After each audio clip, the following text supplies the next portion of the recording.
Baik, kita jelaskan dulu dalilnya. Berita dari Rasulullah sallallahu alaihi wasallam tentang kenabiannya, yang dengannya kenabian diakhiri.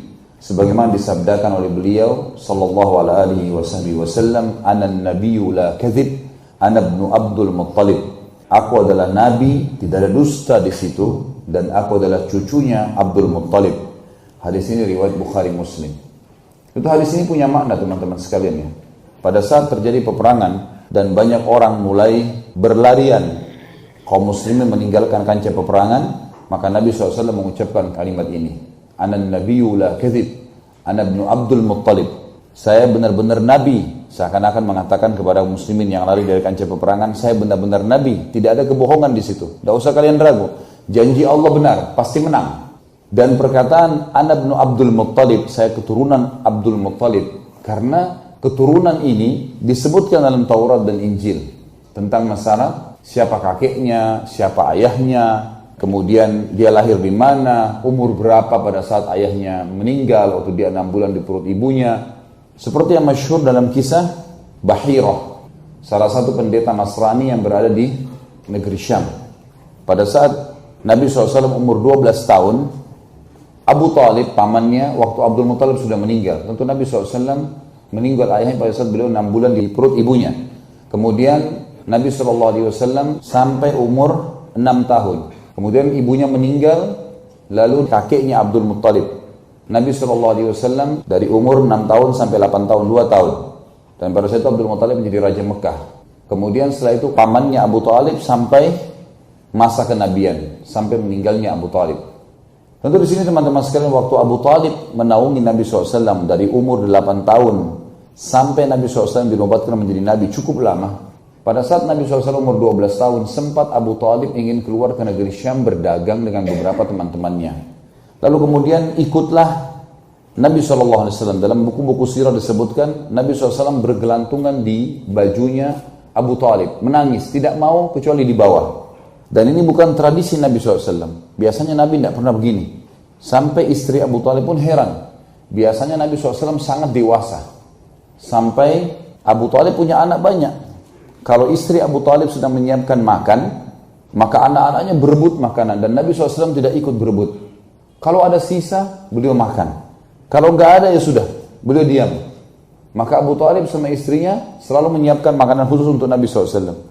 Tidak pernah mengeluh, nggak pernah marah, nggak pernah nangis. Kok tumben pada saat umur 12 tahun itu dia nangis. Nabi SAW menangis, memegang baju Abu Talib, minta ikut. Pokoknya nggak mau dilepas.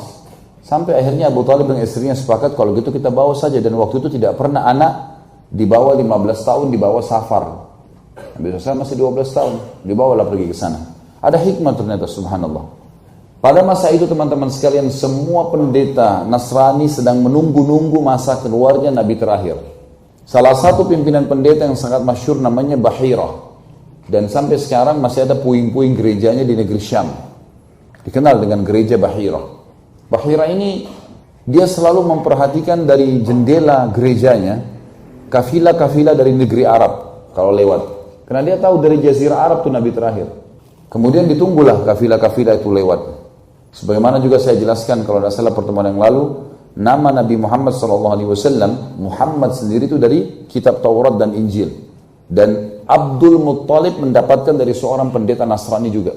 Sebelum Nabi Muhammad SAW tidak ada yang tahu nama Muhammad dan Ahmad. Gak ada orang Arab namanya ini. Ini diambil dari kitab Injil. Karena pendeta pernah berkata kepada Abdul Muttalib, kakek Nabi ya. Sebentar kita kembali ke kisah Abu Talib. Maka Abdul Muttalib sempat ditanya oleh seorang pendeta Nasrani di negeri Syam, dari mana kalian? Dia bilang dari Jazirah Arab. Dari kota mana tepatnya? Dari Mekah. Kata pendeta itu akan keluar dari kota kalian Nabi terakhir yang kami semua menunggunya dan namanya Muhammad. Orang tidak ada yang tahu nama Muhammad orang Arab pada saat itu, walaupun maknanya bagus. Muhammad dan Ahmad sama, artinya terpuji. Maka kata Abdul Muttalib, dari mana anda tahu? Dia bilang kami tahu dari kitab kami. Taurat dan Injil menceritakan Nabi terakhir namanya dia Muhammad. Maka Abdul Muttalib pun pulang bersama dengan 3 orang temannya. Kalau teman-teman ikuti di sirah, saya panjang lebar ceritakan tentang siapa saja nama teman Abdul Muttalib. Dan akhirnya dia pulang dan mereka sepakat siapa yang dikaruniai anak pertama laki-laki atau cucu pertama laki-laki, mereka akan memberikan nama Muhammad. Dan pada saat itulah yang paling pertama menemukan cucu adalah Abdul Muttalib. Dan beliau memberikan nama Muhammad. Ini rahasia nama Nabi Muhammad SAW. Baik, kita kembali kepada kisah Abu Talib tadi. Akhirnya Abu Talib ini kafilahnya lewat di depan gerejanya Bahira. Tepatnya istirahat di depan situ. Uniknya kafilah ini dari semua kafilah ini lagi panas terik matahari dinaungi oleh awan. Khusus kafilah ini yang ada Nabi SAW. Dan pada saat kafilah itu berhenti di bawah pohon kurma itu menundukkan kepalanya, menundukkan daun-daunnya, terarah ke kafilah itu. Ini disebutkan dalam riwayat Bukhari ada ya. Bahira heran. Maka dia bilang sama staf-stafnya di gereja, undang kafilah ini secara khusus makan. Panggil makan. Masuklah Abu Talib dengan teman-temannya, dan mereka meninggalkan Nabi SAW menjaga barang-barang. Gak ikut masuk. Bahira waktu hidangkan makan, orang-orang Arab ini pada makan semua, mereka tidak tahu kenapa diundang. Bahira melihat muka satu persatu, nggak ada ciri yang dia mau cari. Dia tanya, masih ada nggak dari orang kafir yang tidak ikut? Kata mereka masih ada, anak kecil, kami tinggalkan di luar. Kata Bahira, izinkan saya ketemu dengan dia? Kata mereka, silahkan.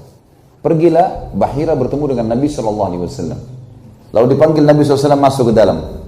Yang paling pertama Bahira lihat adalah ciri-ciri fisik. Karena dalam Taurat dan Injil disebutkan secara detail, alisnya seperti busur panah, warna hitam, kulitnya putih, pipinya kemerah-merahan, kemudian rambutnya berombak, dan yang paling ditekankan adalah di pundak sebelah kanannya ada tanda kenabian.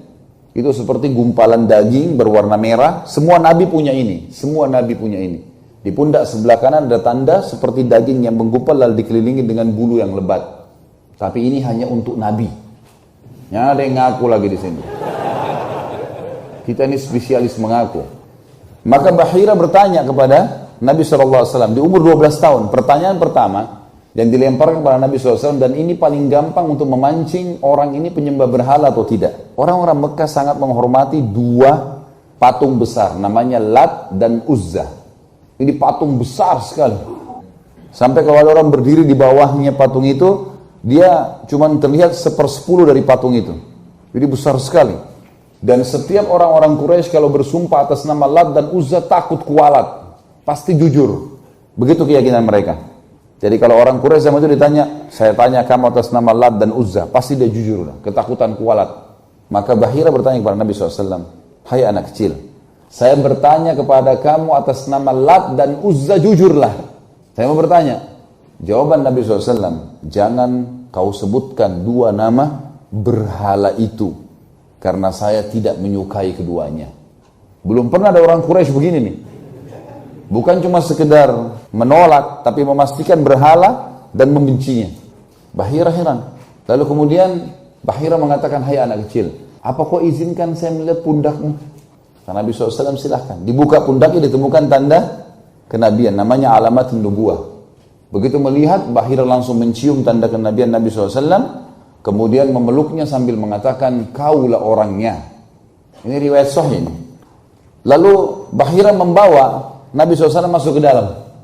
Tradisi orang Arab Quraisy pada saat itu aib, memalukan kalau anak kecil ikut makan sama orang besar. Entah di Indonesia ada nggak tradisi ini. Jadi anak kecil disuruh makan terakhir. Kalau ada sisa, nggak boleh campur sama orang besar. Tapi kita harus tahu sunnah Nabi SAW terbalik. Anak kecil diikutkan makan. Ini cerita kata Bahira, kenapa kalian tidak ajak makan anak ini? Mereka bilang ini anak kecil. Kata Bahira, siapa walinya anak ini? Wali, bukan orang tua ditanya. Wali itu berarti penaungnya. Kata Abu Talib, saya ayahnya. Kata Bahira apa? Kau dusta. Enggak mungkin. Anak ini ayahnya sudah mati pada saat dia umur 6 bulan di perut ibunya. Ibunya meninggal pada saat dia umur 6 tahun. Kakeknya menaungi dia 2 tahun sampai 8 tahun. Kalaupun kau benar walinya, kau adalah pamannya. Bahira tahu ciri-cirinya. Abu Talib heran. Dari mana anda tahu? Diambilkan kitab Injil. Di sini disebutkan. Ponakanmu ini adalah nabi yang ditunggu-tunggu oleh seluruh ahli kitab. Tapi bawa pulang dia sekarang ke Mekah. Karena kalau orang Yahudi tahu dia turunan Arab, maka dia akan dibunuh. Nah, orang-orang Yahudi mau dari turunan Bani Israel. Tentu kedustaan ya. Karena Nabi Isa pun dari Bani Israel, tapi orang Yahudi tidak beriman. Itu kebohongan, tapi begitulah. Akhirnya Abu Talib membawa pulang Nabi SAW ke Mekah dalam kondisi ketakutan. Tapi ini informasi. Kalau sebenarnya baginda Nabi SAW memang Nabi, dan perkataan mengatakan Ana ibnu Abdul Muttalib, ini menjelaskan kepada ahli kitab, saya benar-benar Nabi yang kalian tunggu. Karena nama Abdul Muttalib ini tersebutkan di dalam kitab mereka.